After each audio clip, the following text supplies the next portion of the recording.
শীতকালীন ক্ষেত্রে করল্লা চাষ একটি অতি লাভজনক চাষ যদি আপনি সঠিক পদ্ধতি অবলম্বন করে সঠিক বীজ বপন করছেন। কারণ হচ্ছে করল্লা যেহেতু গ্রীষ্মকালীন ফসল, তাই শীতকালে আপনি কিভাবে লাগাবেন সেই নিয়েই কিন্তু আজকের ভিডিওটা আলোচনা হবে। কোন জাত লাগাবেন, কেমন ধরনের ওষুধ প্রয়োগ করবেন, কি প্রয়োগ করলে শীতকালে আপনার গাছ সুস্থ থেকে আরও সুস্থতর হয়ে উঠবে, সেই বিষয়গুলোই জানার জন্য ভিডিওটা স্কিপ না করে পুরোটা দেখতে থাকুন। তাছাড়াও আরও অনেক ছোট ছোট বিষয় নিয়ে আলোচনা হবে, যে বিষয়গুলো কিন্তু আপনার জানাটা খুবই গুরুত্বপূর্ণ। তাছাড়াও বিভিন্ন রোগ জ্বালা নিয়ে কথা হবে। এখানে আমি যদি দেখাই বন্ধুরা, এই যে গাছটা দেখলেন ওপরে এত সুন্দর, তার এই নিচের পাতাটাকে যদি আপনারা দেখেন, দেখতে পাচ্ছেন কীরকম ছত্রাকজনিত কারণে পাতাটা কিন্তু দাগ দাগ হয়েছিল এবং নষ্ট হয়ে গেছিলো। কিন্তু যদি লক্ষ্য করেন ওষুধ প্রয়োগ করার পরে যে নতুন ডগ এখান থেকে বেরোচ্ছে, সে কিন্তু সম্পূর্ণরূপে সুস্থ রয়েছে। আপনারা ভালো করে লক্ষ্য করলে বুঝতে পারবেন সম্পূর্ণরূপে কিন্তু সুস্থ এই ডগ। এবং আপনারা জানেন যে যখন কচি পাতা বেরোয় এবং সেই পাতার মধ্যে যদি সুস্থতা বর্তমান থাকে, তাহলে কিন্তু রোগের লক্ষণটা কেটে গিয়েছে, এটা বুঝে নিতে হবে। চাষিরা এইভাবেই কিন্তু রোগ জ্বালা কেটেছে কিনা সেটা বোঝে যায়। তো বন্ধুরা, করল্লা গাছ আমার দেখতে পাচ্ছেন এখানে অল্প একটু জমিতে আমি করলা চাষ করেছি। আমার এখানে পুরনো করল্লা গাছ রয়েছে। এই গাছ বেশ খানিকটা নষ্ট হয়ে গেছে, আসলে বর্ষাকাল থেকে চলছে ওই দিকটাতে। আর আমি আবার এই দিকে কিন্তু শীতকালের জন্য চারা লাগিয়ে দিয়েছিলাম। তো এটা আমার 20 দিনের চারা। এখানে দেখতে পাচ্ছেন আপনারা যে গাছের গ্রোথ কিন্তু খুব সুন্দর রয়েছে। কোনো কোনো জায়গায় গাছ একটু ছোটো আছে, আবার কোনো কোনো জায়গায় গাছ কিন্তু একটু বড় হয়ে গেছে।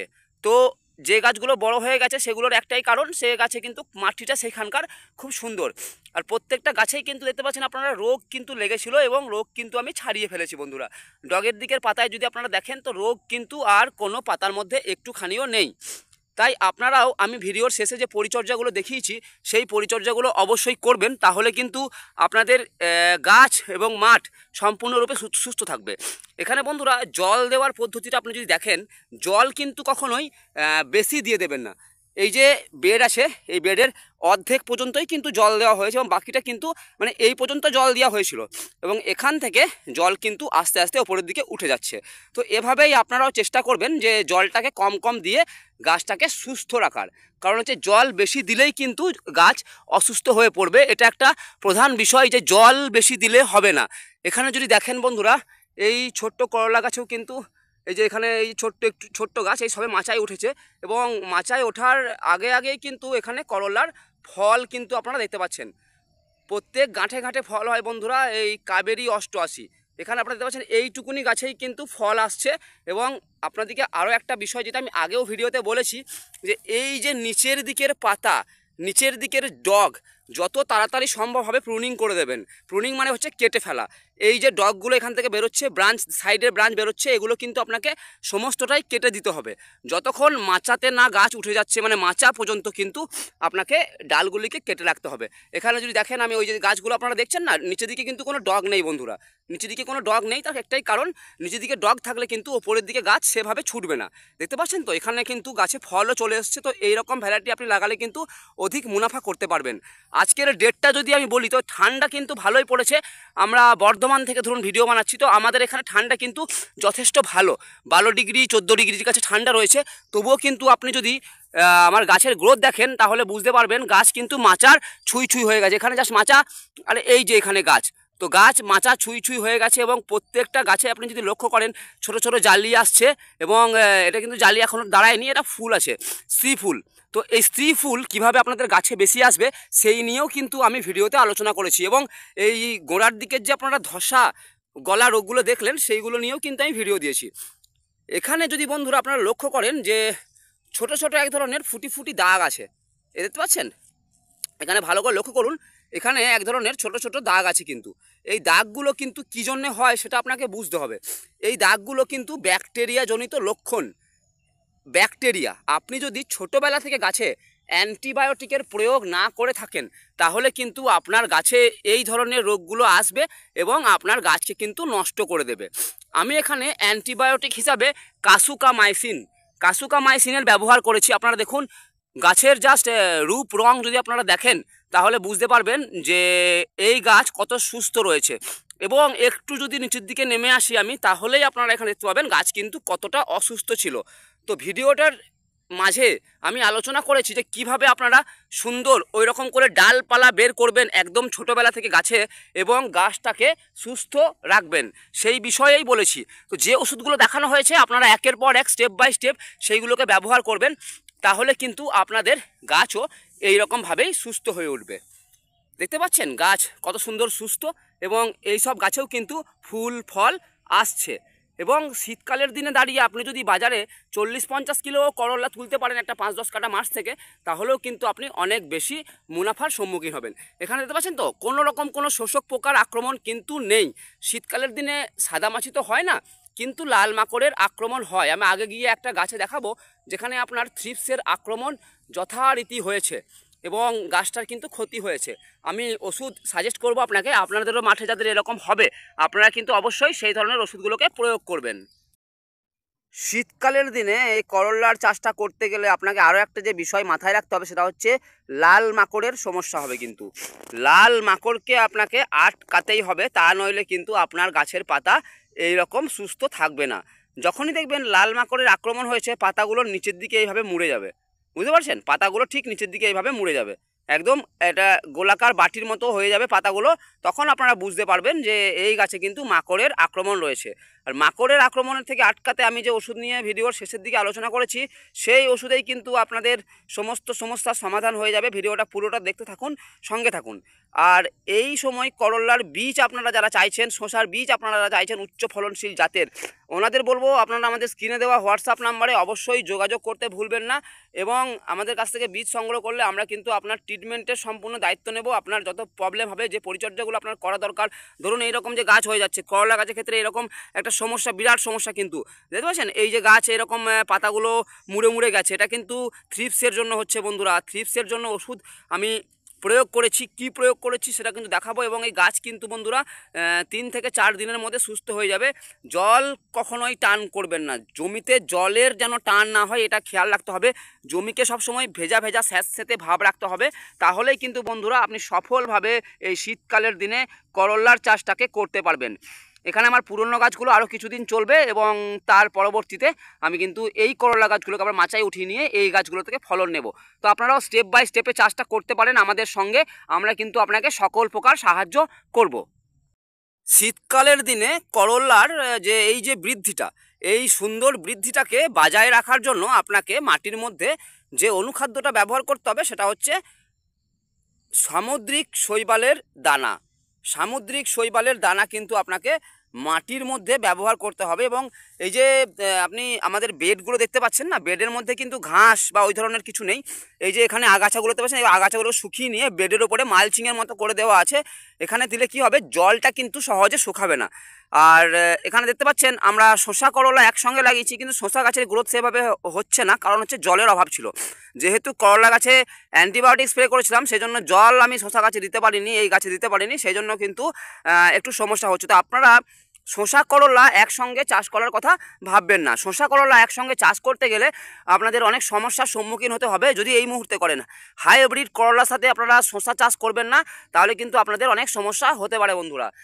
এদিকে দেখতে পাচ্ছেন আমাদের গাছ খুব সুস্থই রয়েছে, এবং ওইদিকে আরেক স্টেপে ছোট গাছ রয়েছে আর একটুখানি, একদম এটা একদম ছোট গাছ। দেখুন এখানে আপনারা একদম ছোট গাছ রয়েছে। এখানে কিন্তু আমি এখানে অল্প একটু জমিতে আমার এই গাছগুলো রয়েছে।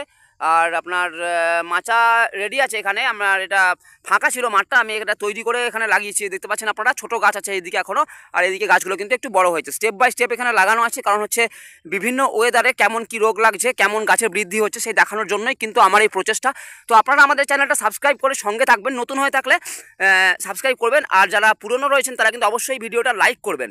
দেখুন এই যে ছোট ছোট করল্লা গাছ, এর মধ্যে কি ফুল চলে আসছে, এটা কি সঠিক? হ্যাঁ বন্ধুরা, একদমই সঠিক। এই ধরনের করল্লা গাছে আপনার হাইব্রিড উচ্চ ফলনশীল করল্লা গাছের ক্ষেত্রে কিন্তু 28-30 দিনের মাথাতেই ফল জালি চলে আসে। এখানে দেখুন, লক্ষ্য করুন, এই যে ছোট গাছ এখনও মাচা নেয়নি গাছটা, এই যে এখানে জাস্ট মাচাটাই একটু উপরে আছে, এই গাছেও কিন্তু আপনার সুন্দর ফল আসছে। দেখতে পাচ্ছেন তো, এখানে কিন্তু ফল আসছে বন্ধুরা। তো এই যে ফল আসার বয়স, এই মুহূর্তে আপনাকে কিন্তু বন্ধুরা এই নিচের দিকের সমস্ত এই যে এখানে ডগ বেরোচ্ছে, রোগগ্রস্ত পাতা এইগুলো কিন্তু ভালো ব্লেড নিয়ে আপনাকে কেটে দিতে হবে। না কেটে দিলে কিন্তু আপনার ওপর দিকে গাছের যে বৃদ্ধি, সেই বৃদ্ধি কিন্তু বন্ধুরা আটকে যাবে কিছুটা। আর এই ওপরের দিকে গাছ যত দ্রুত ছুটবে, যত দ্রুত মাচার মধ্যে গাছ ছড়িয়ে যাবে, তত কিন্তু আপনার লাভের মানে যে লাভ হওয়ার জায়গাটা কিন্তু তত তাড়াতাড়ি খুলে যাবে। কারণ এখন যথেষ্ট করলার দাম রয়েছে এবং আগামী দিনে যখন ঠান্ডা আরও বেশি পড়ে যাবে, তখন কিন্তু করলার উৎপাদন সব জায়গাতেই কমে যাবে। যদি আপনি সঠিক বীজ নিয়ে সঠিক পরিচর্যা করছেন, তাহলেই কিন্তু আপনার গাছে ফলনটা বজায় থাকবে। তাই বন্ধুরা, সঠিক পরিচর্যা এবং সঠিক বীজ সংগ্রহ করার মাধ্যমে আপনি কিন্তু শীতকালের দিনে করলার চাষটাকে সফলভাবে করতে পারবেন বন্ধুরা। এই গাছটিকে যদি লক্ষ্য করেন, তাহলে আপনি দেখতে পাবেন যে এখানে কিন্তু কয়েক রকমের রোগ গাছের মধ্যে বর্তমান রয়েছে। এই যে পাতাগুলো উঁচু নিচু হয়েছে, এটা কিন্তু আপনার থ্রিপস বা শোষক পোকার জন্যই হয়। এই ধরনের পাতা যখন আপনাদের হয়ে যাবে, তখন আপনারা কি ওষুধ প্রয়োগ করবেন? আমি ভিডিওর পিছনের দিকে দেখিয়েছি যে আপনারা শোষক পোকা, থ্রিপস এগুলোর জন্য কি ওষুধ দেবেন, সেই ওষুধ কিন্তু আপনারা ব্যবহার করতে পারেন। তাছাড়াও আপনারা যারা খুব সমস্যার মধ্যে পড়েছেন, তারা অতি অবশ্যই বিএসএফ কোম্পানির এফেকন ব্যবহার করতে পারেন। আর এই ধরনের গাছে যদি আপনাদের খুব বেশি রোগ লেগে গিয়ে থাকে, যদি গাছটা আপনার মনে হয় যে না এই গাছটা আর সুস্থ হবে না, এই রকম থাকলে ঠিক আছে। কিন্তু এর থেকেও যদি বেশি ক্ষতিগ্রস্ত হয়ে যায় আপনার গাছ, তাহলে কিন্তু আপনি গাছটিকে মাঠ থেকে তুলে ফেলবেন। এখানে দেখছেন, এখানে কিন্তু গাছে জালি আসছে, এই যে ছোট ছোট ফল কিন্তু এখানে ধরছে, কিন্তু আপনার গাছের পাতাগুলো সুস্থ নেই বলে কিন্তু ফলের গ্রোথ সেরকমভাবে নেই। আপনারা করলার গাছ তো দেখলেন, তো এই গাছকে এই রকম অবস্থায় আনার জন্য যে ট্রিটমেন্টগুলো করতে হয়, সেগুলো নিয়ে আমি কিন্তু আজকে আলোচনাটা রাখছি। এবং আপনার কি ওষুধ আপনারা এর পরবর্তীতে আপনাদের যে কাবেরি আপনারা লাগিয়েছেন বা যে কোনো ধরনের হাইব্রিড করলা আপনারা লাগাবেন বা লাগিয়েছেন, সেই জাতের উপর কী ধরনের পরিচর্যাটা করবেন, সেটাই কিন্তু আজকের মেন বিষয়। প্রথমেই আমি বলবো, দেখুন, যখন আপনাদের ছোট গাছ, দেখতে পাচ্ছেন আমার এই সাইডে যে গাছ রয়েছে, এটা একটু মাঝারি হাইটের গাছ আছে। এই সাইডে যে গাছ আছে, এর কিন্তু একটু গ্রোথটা বেশি আছে। যে এর যে ডগটা দেখেন, আপনারা লক্ষ্য করেন মাচার কাছাকাছি পৌঁছে গেছে, কিন্তু এর ডগটা অনেকটা নিচে রয়েছে। এরকম কেন হয়? এরকম গ্রোথের যে পার্থক্যটা হয় কিন্তু জলের কম বেশির জন্যে। এর যে গোড়ার মাটিটা রয়েছে একই বেডের উপরে আছে, কিন্তু এই দিকটা যেহেতু একটু উঁচু, এই দিকটা একটু ঢালান, সেজন্য কিন্তু জলটা এই দিকে জমে যাচ্ছে আর এই দিকে কিন্তু জলের টান ধরছে। এটা মাথায় রেখেই কিন্তু এই ব্যাপারটা বোঝা যাচ্ছে যে এই গাছটা জলের অভাবের জন্য কিন্তু আপনার এরকম পরিণতি হচ্ছে। শীতকালের দিনে গাছ এমনিতেই খাবার নিতে পারে না, কারণ মাটি কম গরম হয়। আর যদি জলের টান আপনি রাখছেন, তাহলে কিন্তু গাছের বৃদ্ধিতে অনেক বেশি বাধা সৃষ্টি হবে। তো এই বৃদ্ধিকে বাধা সৃষ্টি যেন না হয়, সেই জন্য আপনাদেরকে আমি যে ব্যবহার করতে বলি, ধানুকার মাইক্রোরাইজার। এই মাইক্রোরাইজার এটা একটা দানা জাতীয় পদার্থ, যেটা কিন্তু আপনার জমিকে যথেষ্ট উর্বর করতে সক্ষম। তো এইটা আপনারা যখন গাছের কোড় দেওয়া হয়ে যাচ্ছে, জল দেওয়া হয়ে যাচ্ছে, তারপরে বালির সঙ্গে মিশিয়ে বা খোলের সঙ্গে মিশিয়ে প্রতি বিঘেতে 2 কিলো হারে যদি আপনারা মাইক্রোরাইজার ব্যবহার করেন বন্ধুরা, তাহলে কিন্তু আপনারা অনেক বেশি সফলতা পেতে পারেন। মাইক্রোরাইজার দেখতে কেমন হয়? মাইক্রোরাইজার যদি দেখেন আপনারা, দেখতে ঠিক এই রকম হয়। এইটা হচ্ছে আপনাদের মাইক্রোরাইজার। ভালো করে দেখুন, মাইক্রোরাইজার কিন্তু একটা জীবন্ত জিনিস, যেটা কিন্তু মাটিতে দেওয়ার সঙ্গে সঙ্গে যদি জল থাকে, যদি রাসায়নিক কেমিক্যাল দেওয়ার 10 দিন পর এটা দেওয়া দরকার নিয়ম। তো তখন যদি আপনি দিচ্ছেন, তাহলে কিন্তু আপনার জমিতে যথেষ্ট পরিমাণে শিকড় ছড়াবে এবং আপনার যে করলা গাছের বৃদ্ধিটা, সেটা কিন্তু খুব ভালোভাবে হতে পারবে।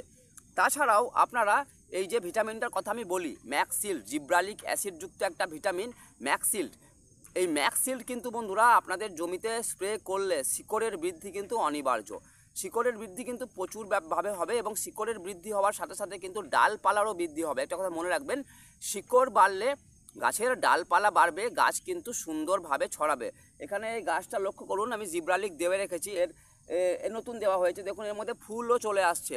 আমি আগে গিয়ে দেখাবো, আমার আরও গাছ রয়েছে যেখানে কিন্তু ফলও আসছে। তো আপনারা এই বিষয়গুলো খেয়াল রাখবেন এবং এই ম্যাক্সিল 30 ml করে প্রতি 15 লিটার জলে, মানে লিটারে 2 ml করে কিন্তু ম্যাক্সিল ব্যবহার করতে আপনারা ভুলবেন না বন্ধুরা। এই ম্যাক্সিল তো দিলেন আপনারা, কিন্তু দেখবেন ছোট করলা গাছে না পাতাগুলো হলুদ হলুদ দাগ দাগ ছোপ হয়। ব্যাকটেরিয়ার জন্য হয়, ভাইরাসের জন্য হতে পারে, ছত্রাকের জন্য হতে পারে। ভাইরাস হলে সেটা আলাদা ব্যাপার, কিন্তু ছত্রাক বা ব্যাকটেরিয়া যদি হয়, তখন আপনি কি ওষুধ ব্যবহার করবেন? তো ছোট থেকে এই রোগটা যেন আসতে না দেয়, আপনার জমিতে না আসে, সেজন্য আপনারা কণিকা ব্যবহার করবেন। কণিকা 25 গ্রাম প্রতি 15 লিটার জলে মিশিয়ে ধানুকার কণিকা এটা যদি আপনি ব্যবহার করছেন তাহলে বন্ধুরা আপনার জমি কিন্তু অনেক বেশি সুরক্ষিত হয়ে যাবে এই সমস্ত ছোটোবেলায় আসা রোগগুলো থেকে।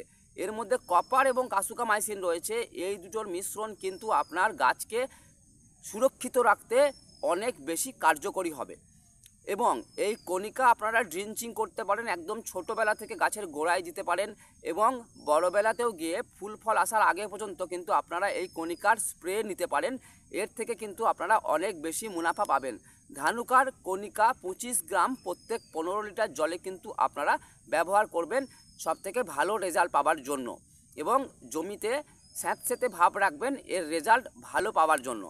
এর পরবর্তীতে আপনাদের ছোট গাছে বা এই রকম যে গাছগুলো রয়েছে না, এই যে গাছ, এই দিকে যে গাছ রয়েছে আমার, এই গাছে আপনারা এই যে দেখতে পাচ্ছেন গাছ, এখানে কিন্তু একটু একটু রোগের প্রকোপ রয়েছে। কীরকম রোগ রয়েছে না, সাদা মাছিতে ডগগুলোকে নষ্ট করছে বা শোষক পোকায় বা থ্রিপসে কিন্তু পাতাগুলোকে নষ্ট করছে। এই রোগ থেকে বাঁচাতে গাছকে আপনার কি ব্যবহার করবেন আমি আগেই দেখিয়েছিলাম, topical agro tag fly. Topical agro tag fly কিন্তু আপনাকে 15 ml প্রতি 15 লিটার জলে মিশিয়ে স্প্রে করতে হবে। এই ট্যাগ ফ্লাই ব্যবহার করার আগে মাথায় রাখবেন যেন আপনাদের জমিতে সেচ দেওয়া হয়ে থাকে। সেচ দেওয়ার 1 দিন 2 দিন পরে আপনারা ট্যাগ ফ্লাইকে কাজে লাগাতে পারেন, স্প্রে করতে পারেন আপনাদের জমিতে এবং যথেষ্ট বেশি ভালো রেজাল্ট পাবেন। এখানে 3টে কম্পোজিশন মিশ্রিত করে কিন্তু এই ট্যাগ ফ্লাই তৈরি করা হয়েছে। তো ট্যাগ ফ্লাইয়ের ব্যাপক কাজ রয়েছে। এই ট্যাগ ফ্লাই আপনারা আপনাদের ছোট মাঝারি বড় সমস্ত রকম করলা গাছে ব্যবহার করতে পারেন 1 ml 1 লিটার জলে মিশিয়ে। তো এই তো গেল ট্যাগ ফ্লাই। এটা সাদা মাছি, লাল মাকড়, থ্রিপস, চুলচুলে পোকা, হপার সমস্ত পোকার কিন্তু নিধন করবে এই ট্যাগ ফ্লাই। তো আপনারা ট্যাগ ফ্লাই 15 ml প্রতি 15 লিটার জলে মিশিয়ে অবশ্যই আপনাদের ছোট মাঝারি বড় সব রকম করলা গাছে ব্যবহার করতে পারেন। এবারে আমি বলবো আরও একটা ছত্রাকনাশক নিয়ে কিন্তু আমি কথা বলবো, যেটা কিন্তু করলা গাছের যখন করলা গাছের ভেজিটেটিভ গ্রোথ হচ্ছে মানে ডালপালার বৃদ্ধি বিকাশ হচ্ছে, তখনই কিন্তু সবথেকে বেশি রোগের প্রবণতা এই গাছে দেখা যায়। তখন আপনাকে ব্যবহার করতে হবে বিএসএফ কোম্পানির মেরিভন। এই বিএসএফ কোম্পানির মেরিভন আমি আগেও অনেক ভিডিওতে দেখিয়েছি বন্ধুরা। এই মেরিভন আপনি যদি ব্যবহার করেন 8 ml, মাত্র 8 ml 15 লিটার জলে মিশিয়ে কি 16 লিটার জলে মিশিয়ে এই মেরিভনকে আপনাকে ব্যবহার করতে হবে বন্ধুরা। বিএসএফ কোম্পানির মেরিভন আপনার জমিকে যথেষ্ট বেশি সুরক্ষিত করে দেবে, মানে আপনার ফসলকে বিভিন্ন দিক থেকে সুরক্ষিত করতে কিন্তু এই মেরিভন খুব কার্যকরী। এই মেরিভনের ব্রড সেপ্টাকুরাম একটা কাজ রয়েছে, এর মধ্যে ট্রান্সল্যামিনার অ্যাকশন রয়েছে, মানে গাছের যাবতীয় সমস্যাগুলো হয় যেগুলো ধসা গোত্রের রোগ আপনি চিহ্নিত করছেন, মানে ছত্রাকজনিত রোগ, সেই রোগের কিন্তু সমস্ত রোগের কিন্তু সমাধান পাবেন আপনি বিএসএফ কোম্পানির মেরিভনে। এসসি ফর্মুলেশনে তৈরি এই ব্রড সেপ্টাকুরাম ফাঙ্গিসাইডটা আপনি যদি আপনার ফসলে দিয়েছেন তাহলে কিন্তু অনেক রকম পাতার রোগ থেকে আপনি কিন্তু গাছকে মুক্ত করতে পারবেন। তাছাড়াও ব্ল্যাক রট, আর্লি ব্লাইট, লেট ব্লাইট, বিভিন্ন ধরনের ব্লাইট, সেই ব্লাইট থেকে কিন্তু আপনি আপনার ফসলকে সম্পূর্ণরূপে সুরক্ষিত করতে পারবেন। মনে রাখবেন সব সময় দুবার দেবেন, একবার দিলেন তার 7 থেকে 8 দিনের মাথায় আরও একবার একই ডোজ দেবেন একই গাছে, মাঝে কোনো ভিটামিনের স্প্রে করবেন না রোগ থাকলে গাছে। এইভাবে আপনারা কিন্তু আপনাদের করলা গাছের পরিচর্যা করলে ভালো ভালো ওষুধ দিয়ে অনেক বেশি মুনাফার মধ্যে থাকবেন। এরপরে যে ওষুধ দুটো নিয়ে আমি কথা বলবো সেটার মধ্যে প্রথম ওষুধ হচ্ছে সিনজেন্টার কোয়ান্টিস। সিনজেন্টার কোয়ান্টিস 30 ml হারে আপনি আপনার ছোট বড় মাঝারি সব রকম গাছে দিতে পারেন। এর মধ্যে অনেক গুণাবলী রয়েছে যেটা কিন্তু আপনি আপনার গাছে দিলে যথেষ্টভাবে লক্ষ্য করতে পারবেন। এবং সেচ দেওয়ার পরপরই কিন্তু আপনারা এই ধরনের ওষুধগুলো ব্যবহার করবেন। যত ওষুধ আমি দেখিয়েছি জমিতে যেন জল থাকে, সেচ দেওয়ার আগে আপনারা ওষুধ ব্যবহার করবেন না, তাহলে কিন্তু গাছের ক্ষতি হতে পারে। সেচ দেওয়ার পর মানে জমিতে নামি থাকতে হবে, জল থাকতে হবে, বাদ থাকতে হবে, ভালো বাদ থাকতে হবে, তবেই কিন্তু আপনারা এই সমস্ত ওষুধের ব্যবহার করবেন। এই যখন আপনারা ভিটামিনটা ব্যবহার করছেন বন্ধুরা, তার সাথে সাথে আপনাকে কিন্তু এগ্রোমিন গোল্ডেরও একটা স্প্রে নিতে হবে বন্ধুরা। এগ্রোমিন গোল্ড 15 ml প্রতি 15 লিটার জলে মিশিয়ে কিন্তু আপনারা স্প্রেটাকে করতে পারেন। এই কোয়ান্টিস আর এগ্রোমিন গোল্ড এই দুটোকে মিশিয়ে আপনি সপ্তাহে একবার করে স্প্রে করুন, দেখুন আপনার গাছের চমক আলাদাই হবে বন্ধুরা। তাছাড়াও ছোট গাছের ক্ষেত্রে আপনারা 0050 একবার স্প্রে করতে পারেন, এর থেকে গাছ খুব বেশি শক্ত হবে। আপনারা চিলেটের জিঙ্ক ব্যবহার করতে পারেন, জিঙ্ক ম্যাক ব্যবহার করতে পারেন, এগুলোও কিন্তু ব্যবহার করতে পারেন। এই সমস্ত জিনিস যখন আপনারা ব্যবহার করবেন, দেখালাম কি দেখুন তো, এই দেখালাম, এই ট্যাগ ফ্লাই দেখালাম, এখানে আমি মেরিভন দেখিয়েছি, এখানে আমি ম্যাক্সিল দেখিয়েছি, ম্যাক্সিল, এবং এখানে আমি কণিকা দেখিয়েছি। তো এই জিনিসগুলো সব আপনাকে ব্যবহার করতে হবে আপনার জমিতে, আপনার করলা গাছকে সুরক্ষিত রাখার জন্য আমাদের মতন। তো বন্ধুরা, আপনারা যারা ওষুধ চাইছেন, বীজ চাইছেন, আমাদের স্ক্রিনে দেওয়া হোয়াটসঅ্যাপ নাম্বারে আপনারা যোগাযোগ করে বীজ ওষুধ বাড়ি বসেই পেতে পারেন। তো আজকে বন্ধুরা ভিডিও আর বাড়াচ্ছি না, আপনারা নিশ্চয়ই বুঝতে পারলেন যে কী ট্রিটমেন্ট করা প্রয়োজন আপনাদের এই রকম সময়ে দাঁড়িয়ে, যখন আপনাদের শীতকালের দিনে আপনারা হাইব্রিড করলার চাষ করেছেন, কাবেরী 88 চাষ করেছেন, আমাদের কাছে বীজ সংগ্রহ যারা করেছেন, অবশ্যই আমাদের বলা ট্রিটমেন্ট ফলো করবেন, তবেই কিন্তু আপনি সর্বাধিক ফলন পাবেন বন্ধুরা। এবং আপনারা কি রেজাল্ট পাচ্ছেন এইসব ওষুধ ব্যবহার করে, আমাদের দেওয়া ট্রিটমেন্ট আপনার গাছে কি সুস্থ করতে পারছে, সেই বিষয়ে আপনার মতামত অবশ্যই ভিডিওর কমেন্টস বক্সে কমেন্টস করে যেতে ভুলবেন না বন্ধুরা। এবং আপনারা যারা চাইছেন আপনাদের গাছের ট্রিটমেন্ট নেবেন, তারা অতি অবশ্যই আমাদের স্ক্রিনে দেওয়া হোয়াটসঅ্যাপ নাম্বারে যোগাযোগ করবেন, আমাদের চ্যানেলটা সাবস্ক্রাইব করে একটা স্ক্রিনশট দেবেন, এবং আমাদের মাসিক যে 300 টাকার একটা সাবস্ক্রিপশন চার্জ রয়েছে, সেই চার্জটাকে ফোনপে নাম্বারে পেমেন্ট করে আপনারা কিন্তু আপনাদের সারা মাসের যে সমস্ত সমস্যাগুলো হবে ডাইরেক্টলি আমার কাছ থেকে ইনফরমেশন পেতে পারেন। তাছাড়াও আমাদের এই চ্যানেলে সমস্ত বিষয় নিয়ে ভিডিও দেওয়া রয়েছে, আপনি সেই ভিডিওগুলো দেখতে পারেন। এই ভিডিওটা ভালো লাগলে অবশ্যই লাইক করবেন, চ্যানেলটা সাবস্ক্রাইব করবেন নতুন হয়ে থাকলে। আশা করছি আপনার ফসল সুস্থ থাকবে, ভালো থাকবে, এবং পরবর্তী দিনে আপনি অনেক বেশি মুনাফার সম্মুখীন হবেন। তো বন্ধুরা, আজকে এই পর্যন্তই, সকলে ভালো থাকেন, ধন্যবাদ।